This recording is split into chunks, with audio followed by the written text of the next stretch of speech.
الرحمن الرحيم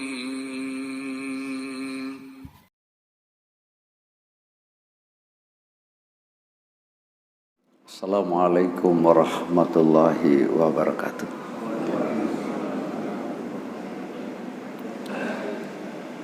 Nahmadullah ta'ala wa nastaghfiruh. Nusalli wa nusallim ala habibina wa rasulina al-karim Muhammadin wa ala alihi wa sahbihi ajma'in. Rabbi shrah li sadri wa yassir li amri wahlul 'uqdatam min lisani yafqahu qawli, amma ba'd. Jamaah subuh yang berbahagia, alhamdulillah, mari kita bersyukur kehadirat Allah Subhanahu wa taala. Pagi ini telah kita buka, kita awali bersama-sama dengan salat subuh berjamaah. Mudah-mudahan amaliyah ibadah yang telah kita kerjakan diterima oleh Allah Subhanahu wa taala. Subuh itu istimewa di hadapan Allah Subhanahu wa taala. Karena secara khusus Allah nanti, kata Rasulullah sallallahu alaihi wasallam, akan meminta laporan kedua malaikat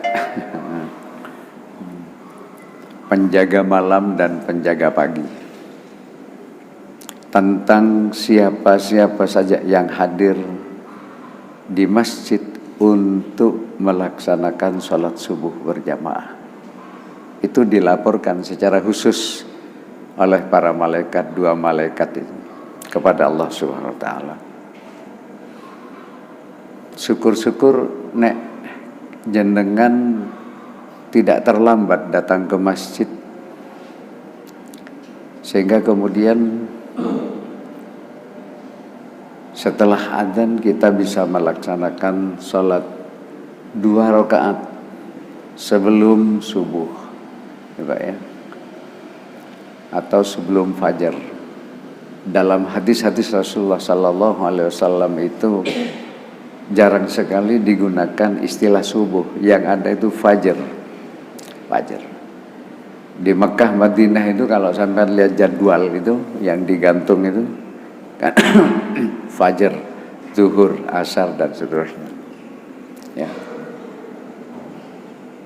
Rak'ataini qoblal fajri khairum minad dunya wa ma fiha, kata Rasulullah sallallahu alaihi wasallam. 2 rakaat sebelum subuh itu lebih baik dari dunia saisinya. Rasulullah sallallahu alaihi wasallam menyatakan seperti itu. Kurang bisa. Panter. Ya, belakang tidak dengar. Oh ya. Ya, sudah.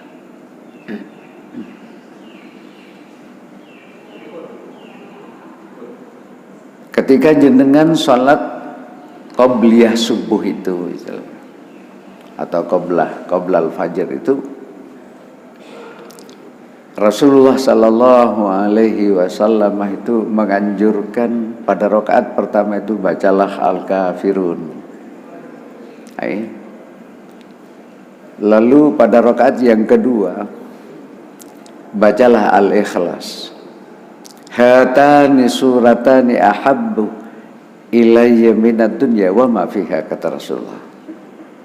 2 surat itu, ya, Al-Kafirun dan Al-Ikhlas itu, kata Rasulullah sallallahu alaihi wasallam, lebih aku sukai daripada dunia saisinya. Ya. Jadi usahakan jangan terlambat kalau berjamaah. Jadi syukur-syukur sebelum adzan kita sudah di sini. Alhamdulillah kita semua bisa. Mudah-mudahan mendapatkan apa yang disampaikan oleh Rasulullah sallallahu alaihi wasallam.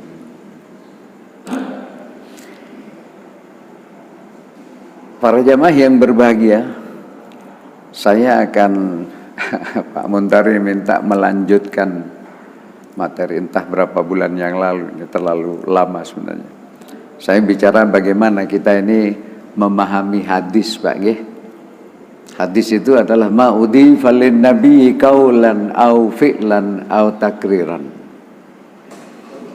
Segala sesuatu yang disandarkan pada Rasulullah terkait sabda-sabda beliau, af'al atau perbuatan-perbuatan beliau, atau persetujuan-persetujuan beliau. Jadi ada 3 aspek dalam hadis itu: perkataan, perbuatan, atau persetujuan. Ini penting difahami karena tidak sedikit kita melihat di masyarakat itu mengamalkan hadis maunya, tetapi tidak pas, tidak tepat. Itu karena pemahaman terhadap hadis ini begini membutuhkan disiplin ilmu yang lain. Apakah itu ilmu mustalah hadis atau mungkin ilmu usul fikih, kaidah-kaidah fikih ya, kaidah-kaidah usuliyah, itu ya terutama bahasa Arab itu juga harus ya sedikit-sedikit harus tahu seperti itu ya. Jadi kalau enggak sekedar membaca hadis terjemahannya itu kan sekarang hampir semua hadis Pak Gih diterjemahkan sekarang ini. Itu luar biasa mudah sekarang belajar agama itu. Itu. Lalu terus kemudian mengamalkan. Kadang-kadang malah tidak tepat. Itu. Kadang-kadang tidak tepat. Oleh karena itu dalam kitab-kitab hadis itu selalu ada syarah Sahih Muslim misalnya ya, syarah Bukhari dan seterusnya, itu supaya kita ini tidak salah memahami teks hadis itu. Oke. Baik, saya mereview Pak ya, mereview pertemuan yang lalu ini sebenarnya ya, sedikit mengulang supaya sampean enggak terputus pemahamannya. Itu. Hadis itu jika dilihat dari sisi kuantitas perawinya, ya, ada mutawatir, ada masyhur, ada ahad. Kalau sampean baca hadis Bukhari, rawahu Muslim dan seterusnya itu kan rentetannya ke atas begini, ya, sampai ketemu sahabat. Nah, sampean baca sahabat an Aisyah misalnya, an Abi Hurairah, itu sahabat ini.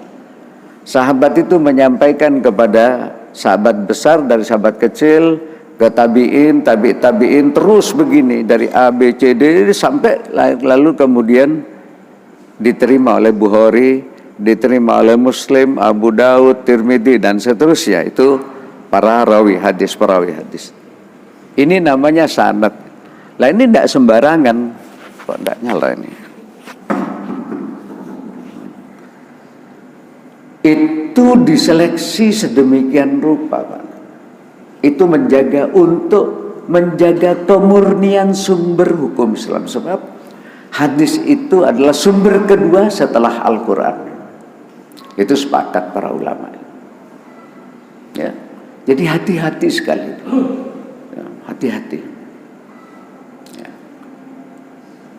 Jadi kalau di kalangan sahabat ketika Rasulullah Sallallahu Alaihi Wasallam bersabda misalnya innamal a'malu binniyat, itu didengar oleh banyak sahabat itu. Lalu sekian banyak sahabat itu menyampaikan kepada generasi berikutnya. Banyak juga yang menerima informasi itu. Terus begitu, saking banyaknya sehingga tidak mungkin mereka itu berbohong atas nama Rasulullah Sallallahu Alaihi Wasallam. Itulah hadis mutawatir. Nah, sampean dengan ada hadis mutawatir ya itu. Jadi periwayatan dalam setiap generasi itu selalu banyak, gitu ya. Lah kalau masyhur, oke, kurang dari itu. Lalu yang terakhir ada hadis ahad antara 3 sampai 7 orang dalam setiap generasi itu. Tapi tidak sembarang orang bisa masuk catat itu. Karena diteliti betul itu oleh para ulama. Itu hebatnya para ulama. Ya Pak ya, hebat para ulama. Bukhari itu kalau menerima hadis diteliti, benar enggak ini dari ini? Siapa ya orang ini? Ya, lalu gurunya siapa? Dia menerima dari siapa? Selama masih telusuri terus. Lalu Bukhari dapat laporan, oh orang itu misalnya pernah ketahuan kencing berdiri, dicoret sama Bukhari itu. Ya Pak ya. Oh wong iku senengane pian medudoro misalnya, ya Pak ya. Dicoret hadis itu. Nah. Saking hati-hatinya para ulama. Hafalannya kuat dulu ketika masih muda, tetapi ketika sudah tua, mulai tua, orang ini kok menurun, sering lupa. Tidak akan masuk dalam Bukhari itu, dalam Muslim. Seleksinya ketat. Ya. Lalu kalau dilihat dari sisi kualitas, hadis itu ada sahih, ada hasan, ada dhaif. Dhaif nanti macam-macam lagi. Kalau sahih, rentetan ini loh Pak, rentetan sanad sampai kepada sahabat itu bersambung terus, gitu. Ya bersambung terus betul, ya tidak pedet, ya dan tidak melangkah begini. Misalnya, tidak mungkinlah si C itu langsung menerima dari si A, mesti ada generasi si B, ya Pak ya. Lah ini harus nyambung, ini udah sahih, gitu loh, ya. Hasan juga berbeda kualitas ininya, ingatannya itu sikoh, ya hafalannya sikoh. Kalau hadis hasan namanya, biasanya di dalam Tirmidzi itu sering, menurut penilaian Tirmidzi ini dianggap sebagai hasan sahih. Nah istilah ini sedikit-sedikit Pak, memang sulit. Belajar hadis itu lebih sulit daripada belajar tafsir. Lah kalau hasan itu perbedaannya dengan sahih apa ya?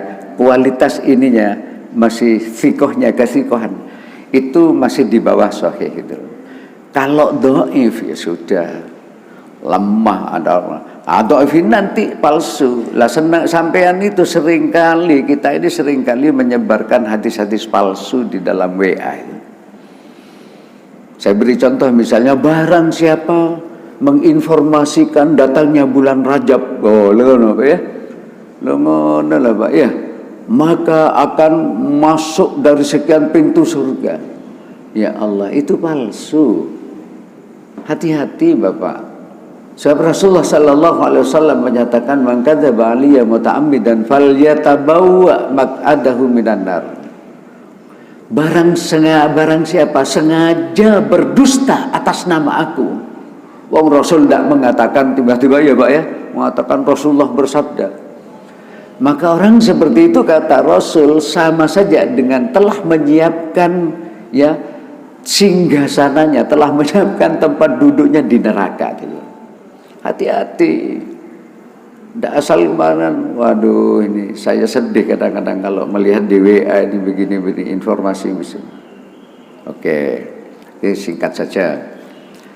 Sekarang mari kita lihat hadis dari aspek perkataan Rasul, aqwal, af'al, dan takrir.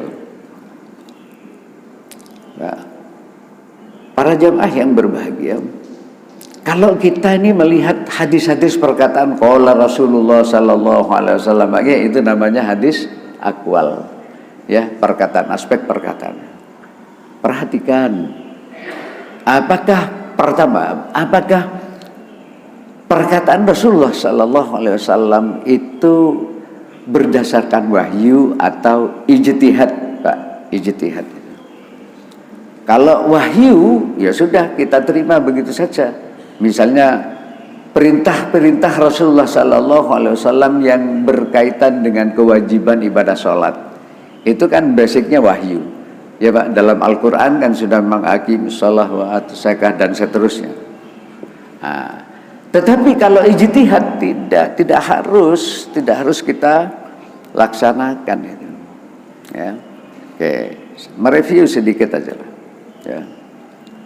Ketika Rasulullah sallallahu alaihi wasallam membuat keputusan untuk tentara muslim dalam peperangan Badar, menempatkan tentara muslim, posko tentara muslim itu di Wadi Badar, di sebuah bukit.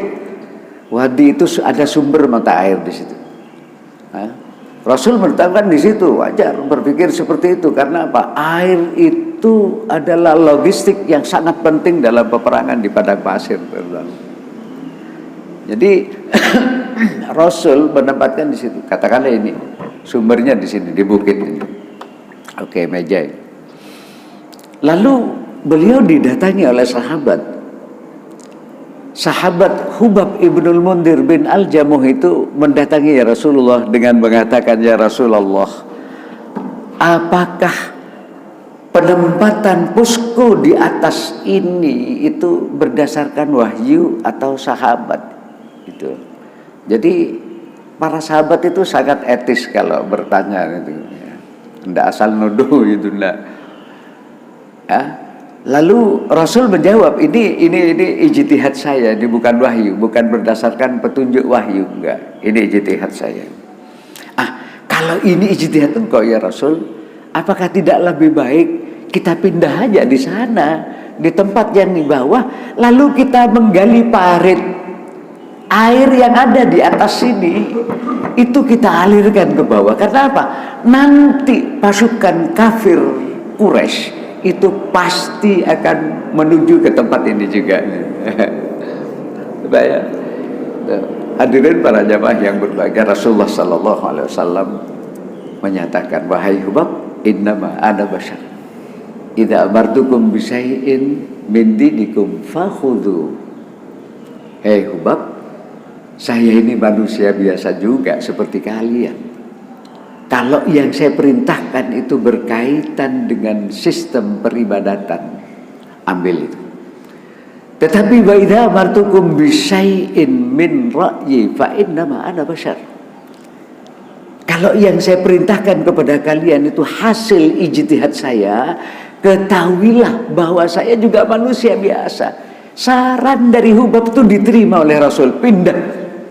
Ibu bapak, poskonya tidak lagi di meja ini, di atas bukit ini, meskipun di sini ada sumber mata air. Dipindah ke tempat yang rendah, lalu para sahabat menggali parit, air yang ada di atas ini dialirkan semuanya ke sana. Benar ternyata. Abu Jahal, Abu Lahab dan pasukan-pasukan musyrik langsung begitu datang ke medan peperangan, mereka langsung menuju wadi ini. Karena saya katakan, air itu sangat penting dalam peperangan di padang pasir. Habis ternyata sudah airnya loh Pak ya. Nah ini begini ya. Perhatikan ya. Jangan sembarangan terus kemudian asal mainan, tidak boleh ya. Jadi hadis itu harus sahih gitu loh. Lah kalau menerima perintah, lihat dulu perintah itu berdasarkan wahyu atau ijtihad. Itu. Ya. Lalu para jamaah yang berbahagia, tidak selalu perintah dalam agama, baik dalam Al-Quran maupun dalam hadis itu berkonotasi wajib. Enggak. Ya, kadang-kadang meskipun ada kaidah al-aslu fil amri lil wujub, bahwa dasar pada dasarnya perintah itu menunjukkan hukum wajib. Enggak. Karena ulama juga menciptakan al-aslu fil amri lin nadab. Ada lil irsyad. Ya. Ada lil tafwid. Ada sekedar menunjukkan, ya memberikan petunjuk, atau sekedar memberikan opsi. Seperti ini. Perhatikan dulu ke arah mana perintah Rasulullah sallallahu alaihi wasallam, wajib atau enggak? Sama Al-Quran juga seperti itu. Dalam Al-Quran, فَإِذَا قُضِيَتِ الصَّلَاةُ فَانْتَشِرُوا فِي الْأَرْضِ, dalam surat Al-Jumu'ah bagi, kan ada perintahnya ya. Maka apabila kalian telah selesai melaksanakan sholat Jumat itu فَانْتَشِرُوا فِي الْأَرْضِ, bertebaranlah, itu perintah kan. Maka bertebaranlah itu perintah. Tapi apakah perintah itu wajib, sunat atau bagaimana?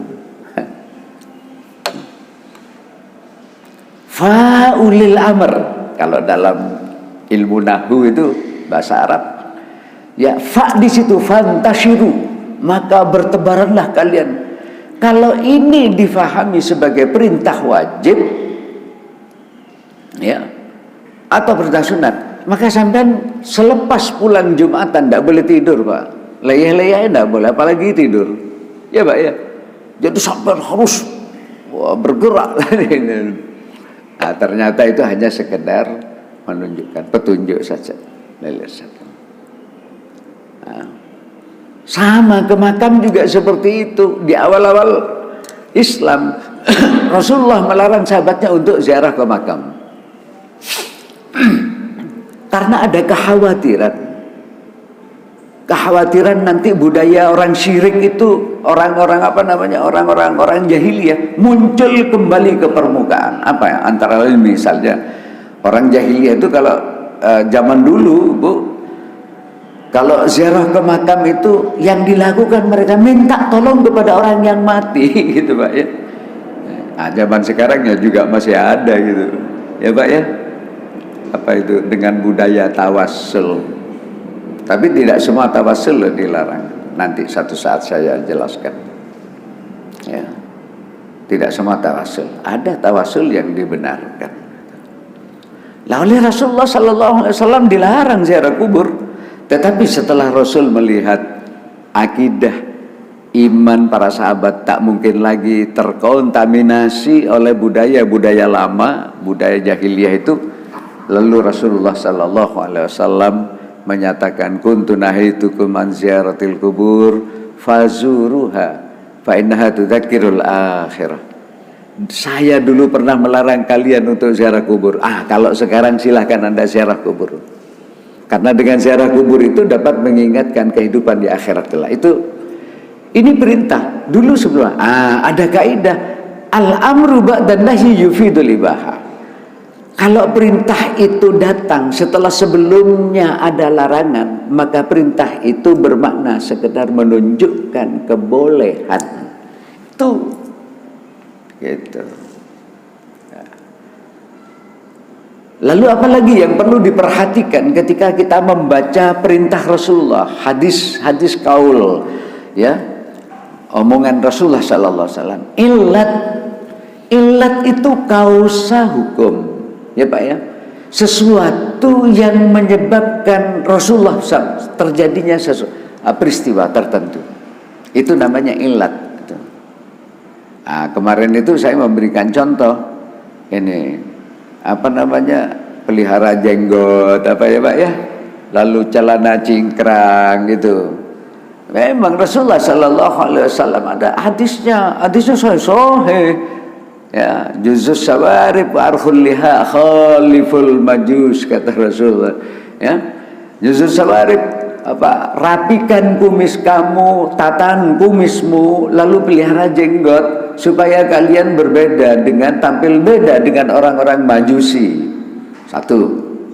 Lalu riwayat Bukhari Muslim, khaliful musyrikin wa firrul liha wa akhfus syawarib.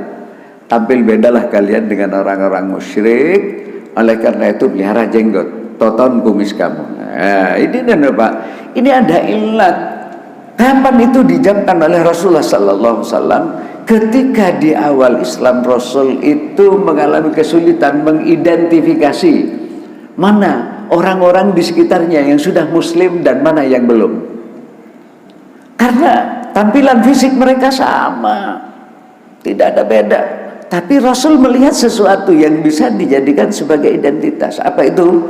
Orang musyrik, non-muslim lah ya, orang musyrik Majusi, itu sukanya membiarkan kumisnya tidak ditoto dan mereka tidak pelihara jenggot. Inilah Rasul lalu kemudian menyuruh, ya, sahabat-sahabat yang sudah muslim itu untuk pelihara jenggot. Itu. Saya tidak mengatakan malah enggak, silahkan pelihara jenggot, silahkan. Tetapi jangan mengatakan orang yang tidak pelihara jenggot itu tidak mengikuti sunnah Rasul. Keliru kalau begitu, ya. Jangan punya pendapat seperti itu. Kata ilat, ketika zaman sekarang jenggot tak lagi menjadi identitas. Sampean kalau tahu pendeta-pendeta Kalau Kristen Kipti di Mesir atau Maronit di Lebanon misalnya, jenggotnya panjang Pak, ngalah-ngalahi Imam Masjidil Haram Pak, gitu ya. Itu. Jadi ketika ilat itu sudah tidak ada, lain lagi. Karena apa? Ada kaidah al-hukmu yaduru ma'a illatihi wujudan wa adaman. Ada atau tidak adanya hukum, berlaku atau tidak berlakunya hukum itu tergantung kepada ilat, kausa hukumnya. Ilatnya apa? Identitas. Lah kalau sekarang bukan lagi identitas, siapa saja sudah bisa, ya Pak ya. Oke, orang Barat yang non Muslim sekarang senang pelihara jenggot.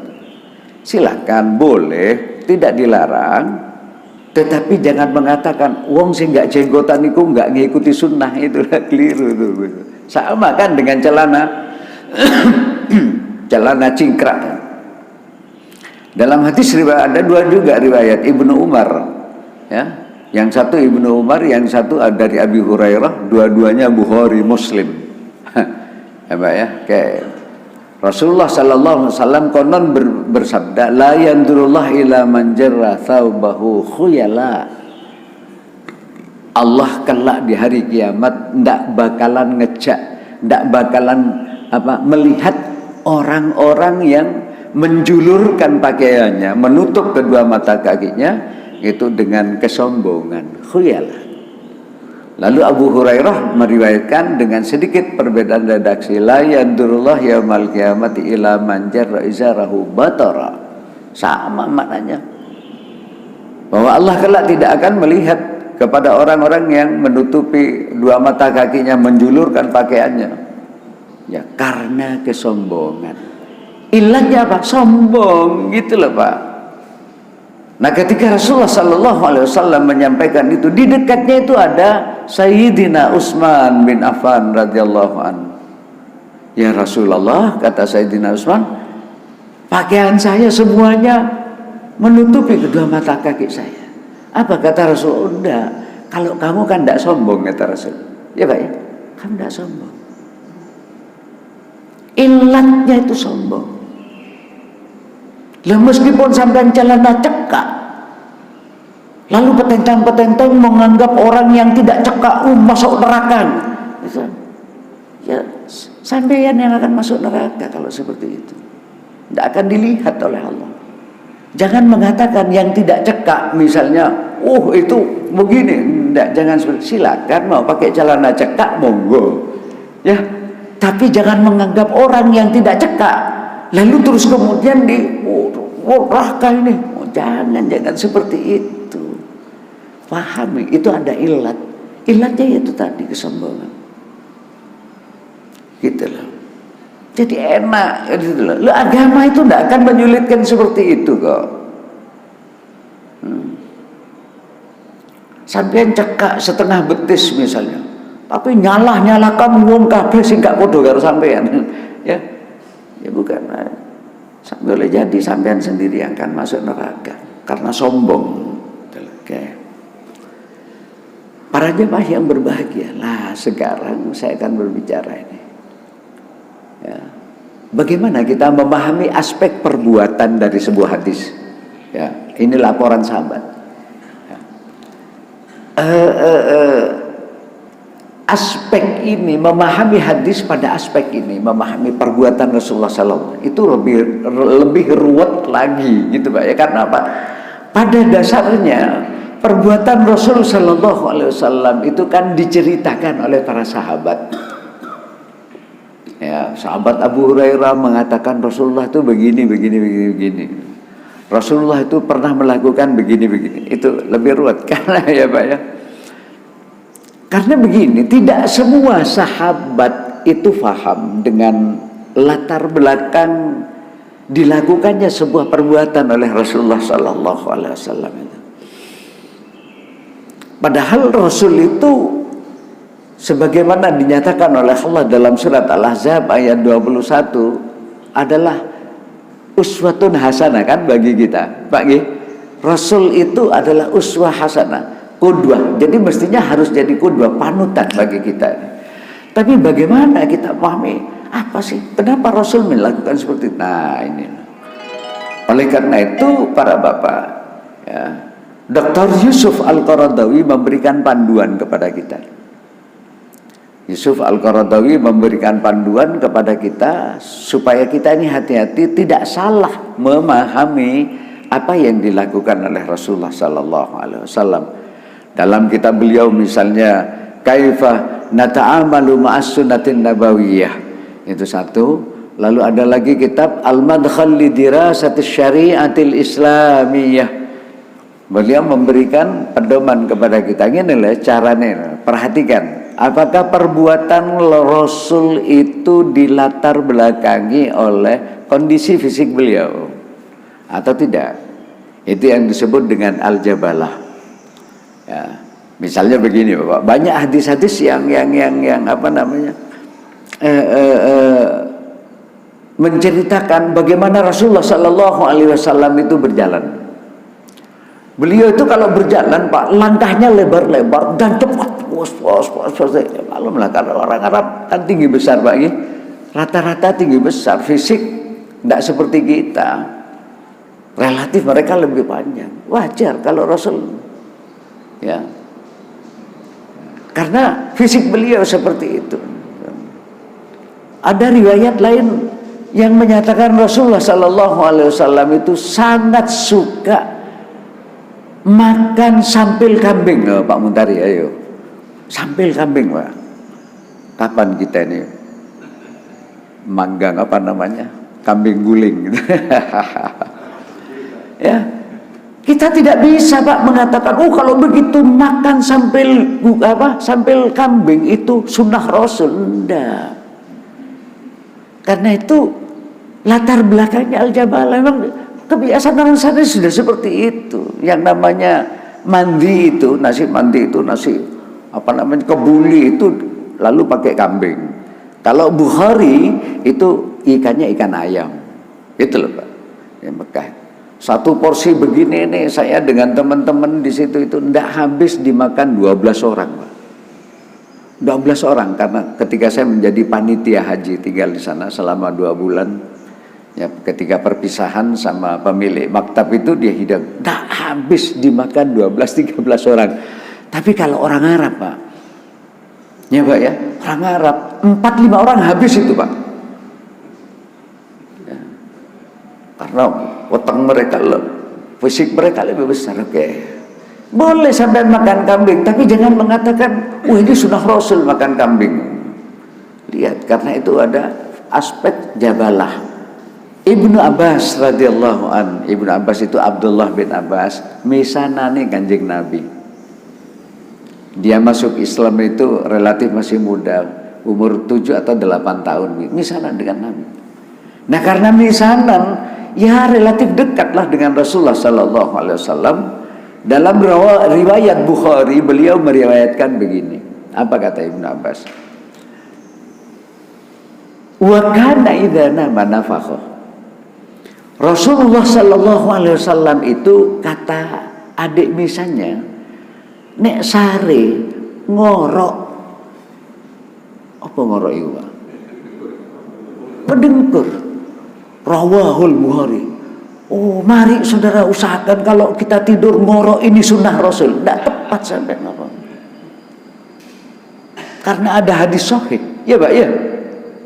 Oh, Rasulullah itu nek sare tidur ngorok. Wa kana idza nama nafakha. Coba bayangkan. Ya, kalau kita nelan mentah-mentah begini tanpa memahami latar belakangnya, kan bisa salah kita memahami. Oh, dia ada hadisnya sahih, jadi ngorok itu sunnah hukumnya, loh, ngono ya, Pak.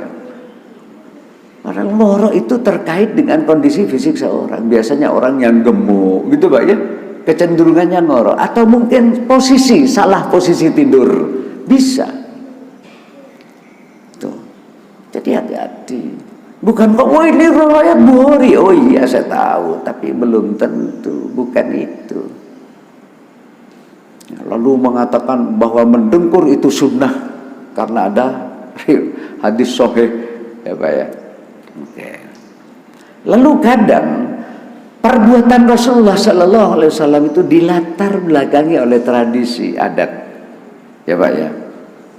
Bagaimana Rasulullah Sallallahu Alaihi Wasallam itu berpakaian, diceritakan oleh Anas bin Malik. Ya, ini mantan budak Rasulullah Sallallahu Alaihi Wasallam. Ini beliau sahabat, generasi sahabat yang mungkin paling akhir meninggal dunia dibanding dengan sahabat-sahabat yang lain. Anas bin Malik itu tidak keluar dari Madinah, lalu tinggal di Madinah. Apa kata Anas? Kuntu amsi ma'a Rasulillah sallallahu alaihi wasallam wa alaihi ridaun najraniyun. Saya ini biasa bepergian dengan Rasulullah sallallahu alaihi wasallam, dan biasanya kalau beliau itu bepergian suka sekali pakai sorban buatan Bani Najran. Bani Najran itu ibu bapak komunitas Nasrani, ya Pak ya, komunitas Nasrani yang ada di Madinah. Yang ada di Madinah, komunitas Nasrani. Tapi punya keterampilan apa? Memproduksi sorban dengan kualitas prima. Rasul senang dengan itu. Pakai sorban Rasul. Jadi sampean jangan mengatakan, oh kalau begitu pakai sorban itu sunnah Rasul. Ya Pak ya. Enggak tepat, meskipun hadisnya rawahu Muslim. Enggak, bukan seperti itu. Boleh sampean menggunakan sorban, tapi jangan mengatakan ini sunnah Rasul pakai sorban, itu enggak.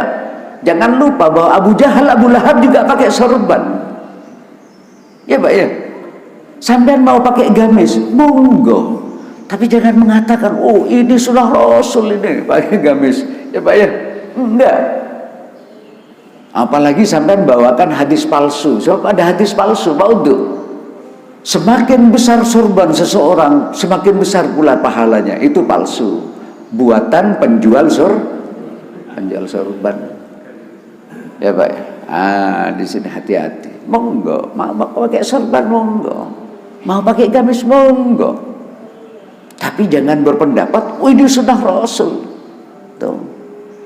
Tradisi, adat itu. Saya punya sahabat dari Jakarta, sampai insya Allah Pak Wahyudi pasti kenal. Iya Pak ya? Pakar hukum dari UI, dulu mantan ketua Mahkamah Konstitusi pertama ini.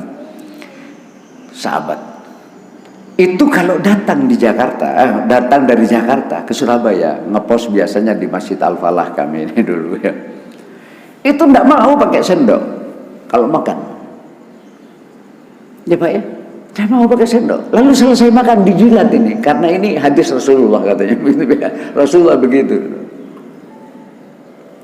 Itu kan salah memahami hadis letterlek seperti itu. Rasul itu menganjurkan begini.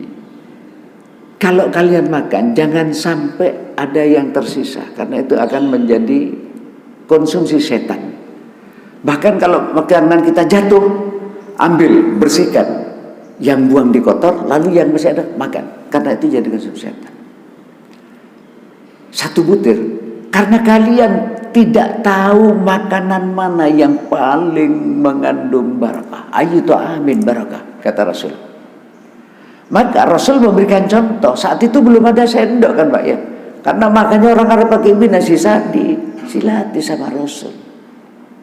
Nah kalau sampai hanya sekedar melihat begitu, membaca hadis itu letterlek, memahami begitu, ya akan sampai seperti itu. Ya, cilat itu kalau makan.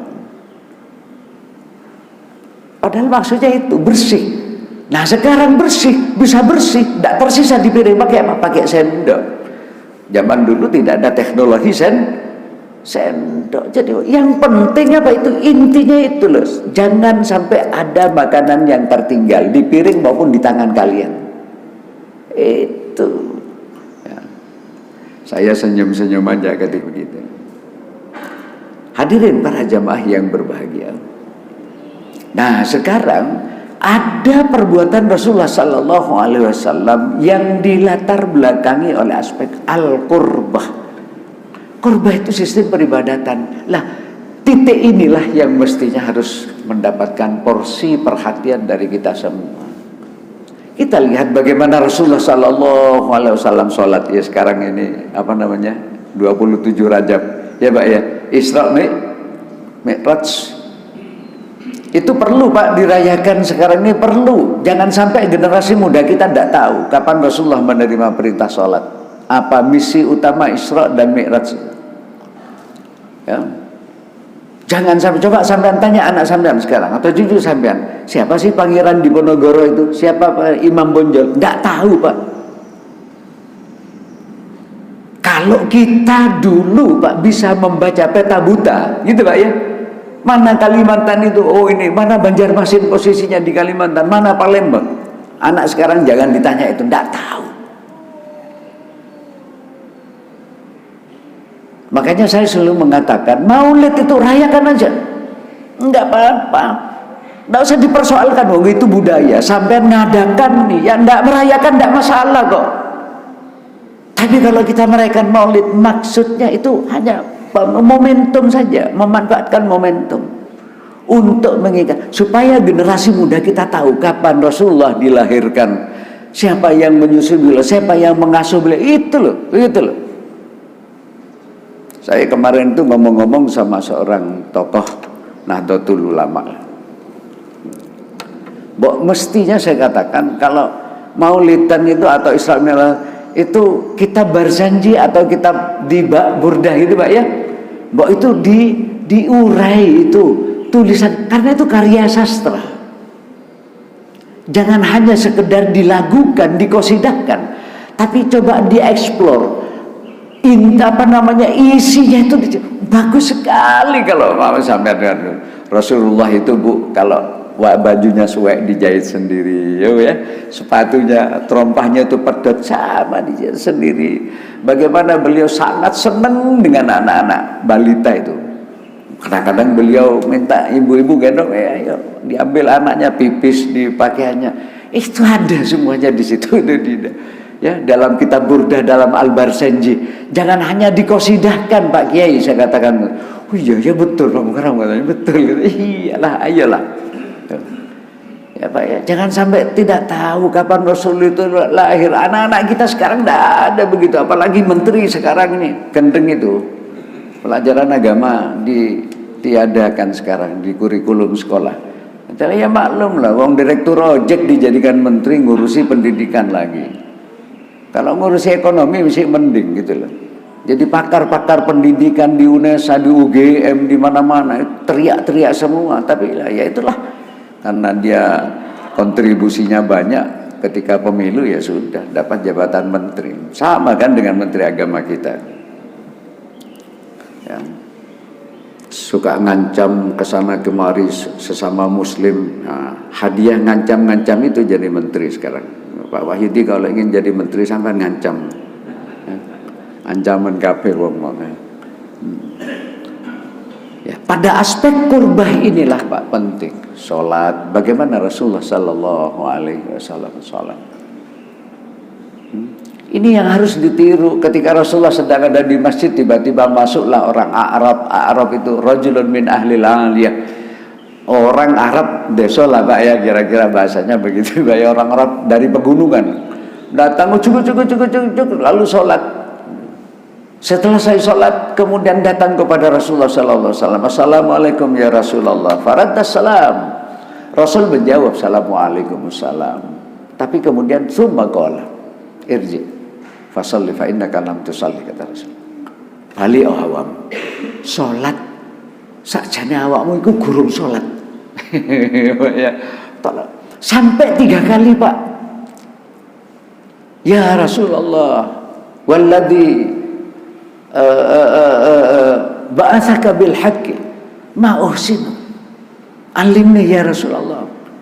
Ya Rasulullah, itulah yang bisa saya kerjakan, tolong ajari saya ya Rasulullah. Lalu kemudian Rasulullah Sallallahu Alaihi Wasallam ngajari ini adalah idza kumta ila shalah, nek awakmu kepengin salat, asbiril wudu, sempurnakan dulu wudu.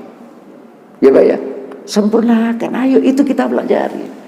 Bagaimana wudu yang benar? Ini ada perpustakaan Pak di sini Pak. Pak Muntari. Harus ada perpustakaan. Sekarang hampir hadis-hadis semua. mulai dari itu terjemahnya ada sekarang, beli. Di masjid saya siapkan satu ruangan itu perpustakaan, ada AC di dalam, cek kerasan wong, cek baca, nggak bisa. Kalau masjid tidak menyiapkan perpustakaan, itu kan gimana? Sampai kapan sempat baca? Jangankan baca, wong buku ini gak duwe kono. Ya apa mau nih kan gitu Pak? Iya. Asbigil wudu, bagaimana cara wudu yang benar? Itu di dalam fikih sunnah itu, sekian jilid. Sekarang, murah-murah sekarang. Buku-buku agama itu murah-murah. Itu. Sempurnakan wudu. Lalu fastaqbilil kiblah, lalu kamu menghadap ke kiblat, kata Rasulullah. Kiblat itu bukan barat, Pak. Kiblat itu adalah Ka'bah. Wa sumiyal kiblata li'annal musalliya yuqabiluha, kata para ulama. Ka'bah itu disebut dengan kiblat, kiblat karena semua orang yang sholat pasti menghadap ke arahnya. Jangan seperti ada jamaah haji dari Indonesia, mudah-mudahan bukan Jawa Timur. Ya Pak ya, sholat di Masjidil Haram membelakangi Ka'bah. Coba, karena dia tahu arah barat. Ya Pak ya, dia melihat matahari terbenam di sana, berarti situ. Karena bagi orang Indonesia, bagi orang tidak paham, kiblat itu arah barat sedikit ke utara. Bukan. Untungnya di situ ada mas-misan saya lagi haji. Wah, ini mesti orang Indonesia gitu. Dekat parani, Pak, sampean sholat ke mana? Kiblat Pak, itu ke barat katanya gitu Pak. Sholat itu menghadap Ka'bah di belakang sampean itu loh gitu toh Pak katanya, lalu balik dia. Coba, karena ya ketidaktahuan. Ya. Saya punya cerita banyak masalah haji itu ketika saya jadi ketua kloter, terutama ketika saya menjadi panitia di sana, macam-macam. Sumpah fakabbir, kata Rasulullah. Takbiratul ihram. Dalam hadis itu hadwa mangkibaihi, Rasul itu begini. Dalam hadis yang lain sama-sama sahih, hadwa udunaihi, Rasul begini. Sepadan dengan telinga, ada yang sepadan dengan ini. Oke. Pak, bagaimana kalau tidak seperti itu? Ya itu tadi. Boleh saja. Coba kalau kita ingin afdol, tirulah Rasul. Kan gitu Pak, ya? Allahu Akbar. Lalu sedekap itu Rasulullah SAW biasa. Ini digetem lah pergelangan, taruh di sini. Tapi ya itu tadi, karena salah memahami. Lalu ada saudara kita, ala sadrihi, sadrun itu dada, lalu terus taruh di dada. Sampai pernah lihat enggak? Lihat salat ya Pak ya. Allah, lalu taruh di dada. Enggak, bukan begitu. Sadrun, kata sadrun dalam bahasa Arab dan dipakai di kalangan kaum orang Arab sana, itu antara dada dengan perut. Paham Pak? Jadi beginilah biasa. Untuk mana sing munyer, Allahu Akbar. Ada. Ya Pak ya. Adalah ya Allahu Akbar, taruh di sini. Katanya hati lo, kalau hati kan di sini mestinya Pak ya. Tidak seperti itu, biasa saja. Allahu Akbar. Mengangkat tangan, bagaimana kalau tidak angkat tangan? Tidak apa-apa. Tidak sedekap, tidak apa-apa. Sampai kalau di Mekah, mazhab Malik, orang-orang Afrika itu Allahu Akbar, lepas tangannya. Ya, ojo sampean salah, no. Itu no. Jangan. Ya. Setelah itu apa kata Rasulullah sallallahu alaihi wasallam? Tsumma qra' ma tayassara maka minal Qur'an. Hei Badui, orang Badui. Setelah kamu selesai takbir, baca apa saja yang mudah bagi kamu dari Al-Qur'an. Uang terus kemudian dipaksa harus hafal dulu ini, enggak, sederhana Rasulullah. Tsummarka hatta tatma'inna raki'at. Selesai kamu baca itu, lalu ruku dengan sempurna, tumakninah. Ini loh Pak. Ya, lalu kamu bangkit hatta ta'tadila qa'iman atau tatma'inna qa'iman. Sami Allahu liman hamidah.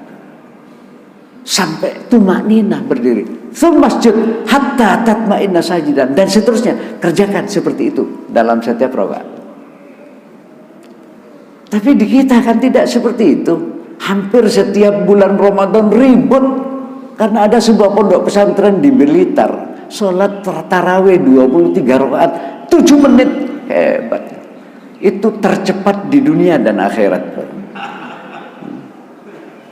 Kalau 23 rakaat, kita jangan mempersoalkan rakaatnya bagi mau 23 kayak mau apa, tapi kalau kita 11, karena itulah yang dipraktikkan Nabi.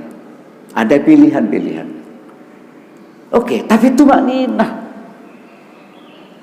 Jadi kalau 23 rakaat 7 menit, berarti per 2 rakaatnya itu 5 atau 6 detik. Sampai mau coba Fatihah saja tidak cukup. Coba. Loh kok seperti itu? Saya kecewa. Kebetulan saya nyetel di berapa tahun yang lalu di Metro TV. Pak Kiainya, oh ini sudah biasa nih, sudah tradisi di pesantren. Loh kok sholat tradisi sih? Sholat itu ibadah. Nek urusan ibadah acuan sampean, nah tadi lah ada hadis, idza martukum bi syai'in min dinikum fa alayya. Nek urusan peribadatan wajib kamu mengacu kepada diriku, kata Rasul. Ya lihat Rasul dong, bagaimana? Kok itu tradisi katanya? Bukan tradisi, salat itu peribadatan. Ini sudah 100 tahun lebih kita begini loh, kok malah iki piye ini mah. Mau ngomong ndak tahu dalilnya, ya keliru lah rasanya, kita ndak mungkin lah tidak tahu beliau. Tapi kok ya Pak ya, imamnya agak tua lagi, makmumnya muda, masih muda, kesuwen. Jadi makmumnya yang sujud duluan, bangun duluan. Jadi balapan. Nah kok seperti itu? Lalu di mana aspek maknanya? Sampai lu katanya, saya bingung Pak. Orang Indonesia ini mengaku paling bermadhab Syafi'i. Imam Syafi'i itu mengatakan, ya.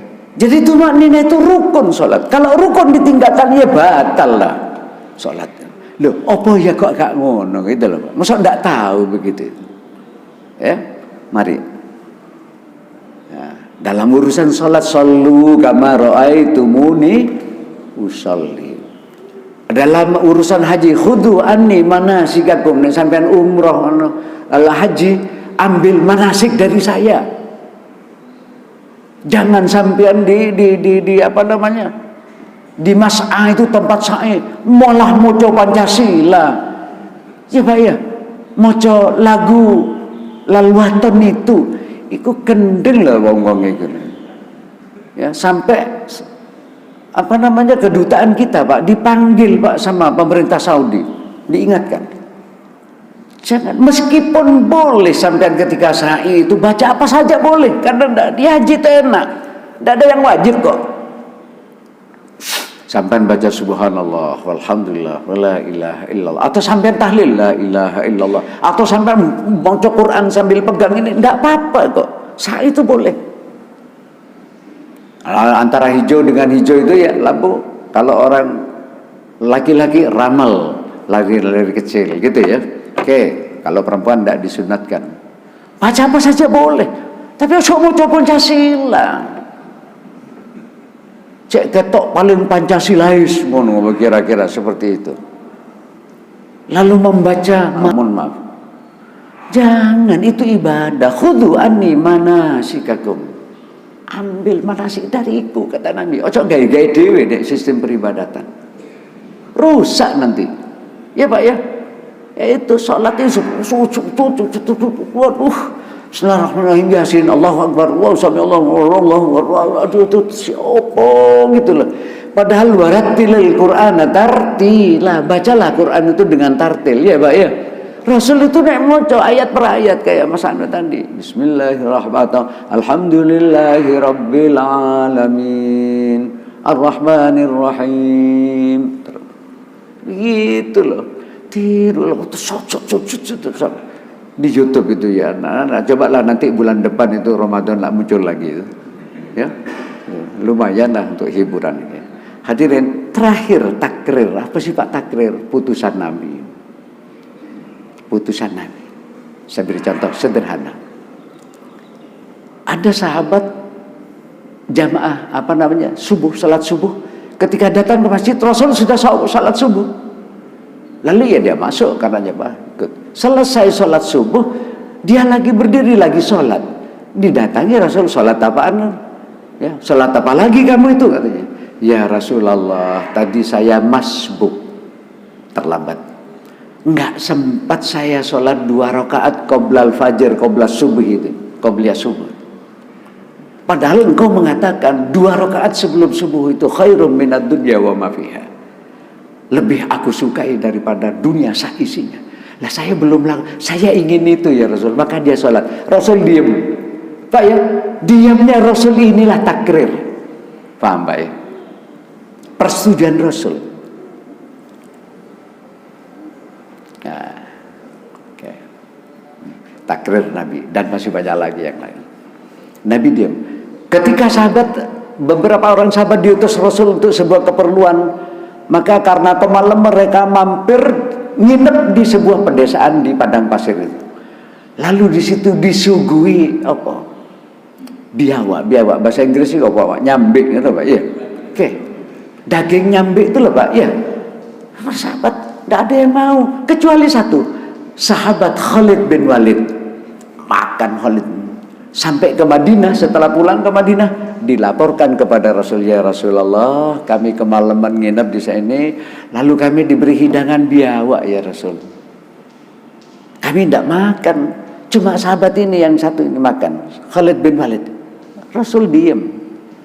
Artinya Rasul tidak melarang tapi juga tidak memerintahkan. Sama beliau sendiri gitu dihidangi ibu-ibu, ya sama kasusnya ad-dabuh, daging biawak. Rasulullah tidak makan. Ibu-ibu yang nyuguh itu tanya, ya Rasulullah, kenapa enggak ada hari ini? Saya tidak biasa, kata Rasul. Ya Pak ya. Jadi Rasul tidak melarang tetapi juga tidak memerintahkan. Itulah takrir. Mudah-mudahan sekelumit informasi ini akan menambah wawasan bagi kita. Sekali lagi Bapak hati-hati dalam memahami hadis. Kalau sampai menerima hadis-hadis palsu semacam itu tadi, langsung delete aja lah. Tidak usah disebarkan. Barang siapa menginformasikan kok enak mau ngandane datangnya bulan Rajab lalu langsung masuk surga, kan begitu Pak ya? Ya, sama aja. Ada seorang kiai di sekitar sini aja ya. Ketika saya di Isra Mi'raj begini, saya jelaskan inti Isra Mi'raj itu sholat. Ayo perbaiki sholat kita, kualitas sholat kita. Yang sudah jangkep wajibnya tambah dengan sunat, kan gitu. Yang aras-arasan jamaah, ayo jamaah. Tiba-tiba sesi berikutnya Pak Kiai ini, barang siapa melaksanakan perayaan Isra Mi'raj, saya katakan masuk surga. Merayakan Isra Mi'raj masuk surga. Cari wong gak sholat, nek ngene nyumbang ae wis, nyumbang nyumbang konsumsi aja, katik sholat masuk surga karena merayakan Isra Mi'raj. Kita tidak seperti itu insyaallah ya. Semoga Allah Subhanahu wa taala melimpahkan rahmat dan barakahnya kepada setiap yang hadir di majelis taklim ini. Lebih kurangnya mohon maaf. Ayo kita tutup bersama-sama dengan doa kafaratul majelis. Subhanakallahumma wa bihamdika asyhadu an la ilaha illa anta astaghfiruka wa atubu ilaik. Lebih kurangnya mohon maaf. Billahi hidayah wa taufiq. Assalamualaikum warahmatullahi wabarakatuh.